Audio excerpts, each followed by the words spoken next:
बिस्मिल्लाहिर्रहमानिर्रहीम। मैं हूं आपका मेज़बान खलील अहमद। एक बार फिर आपके साथ आज हम बात करेंगे इलेक्शन कमीशन की जानिब से जो है वो डेट दी गई है इंतखाबात की 8 फरवरी की, लेकिन ताहाल अब तक जो है वो इलेक्शन कमीशन की जानिब से जो है इंतखाबी शेड्यूल का ऐलान नहीं किया गया है, जिसकी वजह से आम इंतखाबात के इनेकाद के हवाले से शक व शुबहात पैदा हो गए हैं। बहुत से लोग पहले 50% लोग थे जो कह रहे थे कि इलेक्शन नहीं होगा, लेकिन अब ये तादाद बढ़ के 70% हो गए और उनका यही कहना है कि इंतखाबी शेड्यूल जब तक नहीं आता इंतखाबात का होना मुमकिन नज़र नहीं आ रहा। मालूम नहीं कि इलेक्शन कमीशन को क्या कबाहत है कि वो इलेक्शन शेड्यूल का ऐलान नहीं कर रहे।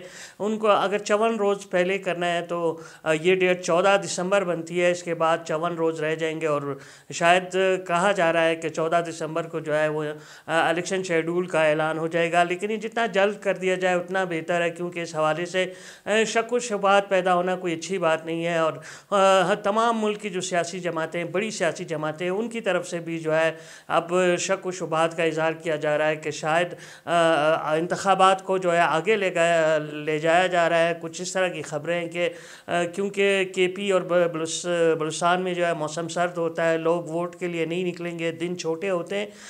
बर्फ़बारी भी पेशन गोई की गई है बलूचिस्तान में। फरवरी के महीने में बहुत ज़्यादा बारिशें और बर्फ़बारी है, जबकि इसी तरह जो है केपी की भी यही सूरत हाल है। जबकि अब तक जो है वो सुप्रीम कोर्ट में 10 से 12 के करीब जो है वो इलेक्शन पटिशन जो है सुप्रीम कोर्ट में दायर हो चुकी हैं कि इलेक्शन मुलतवी किए जाएँ, क्योंकि वो केपी और बलूचिस्तान में इस मौसम में इलेक्शन होना मुमकिन नहीं है। और ख़ुसूसन गुज़िश्ता रोज़ जो है वो परवेज़ खटक साहब जो साबिक वज़ीर आज़म इमरान ख़ान के बहुत करीबी साथी थे, फिर उनसे अलहदा हुए और अब उन्होंने अपनी पार्टी बना ली है। और उन्होंने भी कल एक पटिशन दायर की है कि केपी में इलेक्शन जो है मुमकिन नहीं है, लिहाजा इसको आगे बढ़ाया जाए ताकि हम तैयारी कर सकें। तो ये सूरत हाल इंतहाई तशवीशनाक है। ताहम अब देखना है कि सुप्रीम कोर्ट इस हवाले से क्या फ़ैसला करती है, क्योंकि चीफ़ जस्टिस काजी फ़ायज़ ईसा कह चुके हैं कि हर हाल में इलेक्शन जो है वो 8 फरवरी को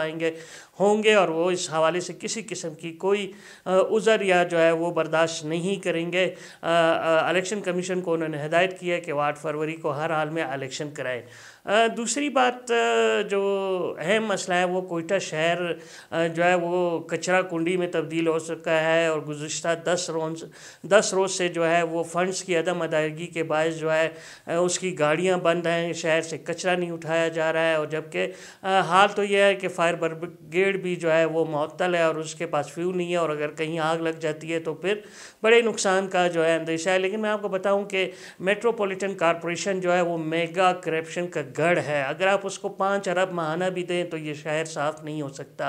वहाँ पे एक माफिया बैठा हुआ है जो कि सालों से यहाँ मुसल्लत है, और जो नया एडमिनिस्ट्रेटर या चीफ ऑफिसर आता है वो भी उस रंग में रंग जाता है। यकीन कीजिए यहाँ के जो कुछ मुलाजमीन हैं जो माफिया का हिस्सा हैं वो इस वक्त अरबपति हैं। वो यहाँ चपरासी भर्ती हुए, यहाँ पीएन भर्ती हुए, क्लर्क भर्ती हुए, और अब बड़ी बड़ी जो खाने पीने वाली सीटें हैं उन पे जो है बरजमान है, और जिन्हें कुछ आता जाता नहीं है लेकिन वो महीने के जो है ना लाखों रुपए जो है रिश्वत कमा रहे हैं। फ्यूल की मद में आप अंदाज़ा लगाएं 50 करोड़ रुपए जो है 5 महीने की अदायगी, 50 करोड़ 5 महीने की अदायगी। तो इसका ज़रा पूछा जाना चाहिए कि ये 5 करोड़ रुपए का फ्यूल कहाँ खर्च हुआ है, कितनी गाड़ियाँ आपके पास, कैसे खर्च हुआ है। मैंने जैसे कहा कि 5 अरब भी आप दें मेट्रोपॉलिटन कॉरपोरेशन को तो फिर भी उनका रोना ख़त्म नहीं होगा कि फ़ंड्स नहीं है। यकीन करें जो ये डेली वेजेस मुलाजमीन हज़ारों की तादाद में भर्ती हैं, इसमें अगर 8,000 हैं तो 4,000 तो है ही नहीं।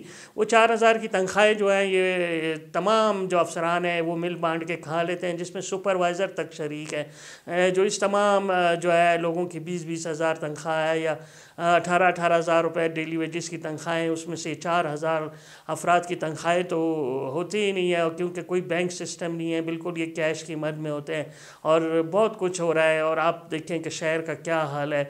पूरे शहर में जो है वो ताफन फैला हुआ है, कचरे के ढेर लगे हुए हैं, गंदा पानी नालियों से रस रहा है, लेकिन कोई पूछने वाला नहीं है।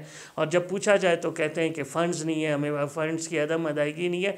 तो निगरान वज़ीर आला साहब भी बिल्कुल उनका भी यही कंसर्न है कि हम इतने पैसे दे रहे हैं, हर महीने जो है करोड़ों रुपए हम देते हैं, लेकिन जो है ना कुछ भी नहीं होता। और उसी तरह हर महीने फिर रोना शुरू हो जाते हैं कि जी फ़ंड्स नहीं है, फ़ंड्स नहीं है। अपनी आमदनी भी बढ़ानी चाहिए। पूरे शहर में बिल बोर्ड्स लगे हुए हैं और बहुत सी टैक्स की जो है वो टैक्स वगैरह जो है वो प्रॉपर्टी टैक्स वगैरह भी इनके पास है। लेकिन मैंने कहा ना, जब तक ये मेगा करप्शन में मुलविस माफिया पे हाथ नहीं डाला जाता तो ये मेट्रोपॉलिटन कभी सीधी नहीं होगी और ना ही हम शहरियों के मसाइल हल होंगे। हमें सारी उम्र इसी गंदगी और इसी नालियों के पानी के साथ गुजारा करना होगा। इसके लिए एक कड़ा एहतसाब होना चाहिए और इन लोगों को कैफ़े किरदार तक पहुंचाना चाहिए जो कि इस करप्शन में मुलविस है, तब ही जो है ये शहर साफ़ होता है। गुज़िश्ता 2 दिन कबल एफसी ने एक बड़ी कार्रवाई की है। हमने देखा कि 10 के इलाके में जो है ना उन्होंने 25 ट्रक जो कि गैर मुल्की सामान से भरे हुए थे, करोड़ों रुपए के, जो कि स्मगल किए जा रहे थे, जिससे मुल्की मईशत को बहुत नुकसान होता है, उस पर हाथ डाला। तो उस पर लोगों ने जो है ना 2 दिन से जो है वो रोड ब्लॉक किया हुआ था, कस्टम की गाड़ियों पे जो है पथराव वगैरह किया गया, लेकिन एफसी ने किसी तौर पे भी जो है ना नहीं माना और वो तमाम सामान लेके आ गए। और उन्होंने कहा, उनका ये कहना है कस्टम हुकाम का, जिन लोगों ने यहाँ पथराव किया और जिन्होंने रोड ब्लॉक किया और कार्य सरकार में मुदाखलत की, उनके खिलाफ कार्रवाई की जाएगी और ये कार्रवाई होनी चाहिए। वाकई इस स्मगलिंग के बंद होने से बहुत से जो है मामला हल हो रहे हैं और ये जो एक माफिया, चंद लोग जो करोड़ दिनों में जो है करोड़ोंपति अरबपति हो गए, उन पे हाथ डालना चाहिए और उनके खिलाफ सख्त कार्रवाई करनी चाहिए। ये ना सिर्फ बलूचिस्तान बल्कि पूरे पाकिस्तान के आवाम का मुतालबा है। इस हवाले से मज़ीद जानने के लिए आपसे गुजारिश है कि मेरे चैनल को लाइक करें, सब्सक्राइब करें, शेयर करें और बेल आइकन का बटन ज़रूर दबाएं ताकि आपको ये मेरी वीडियोज़ जल्द अज जल्द मिल सके। शुक्रिया।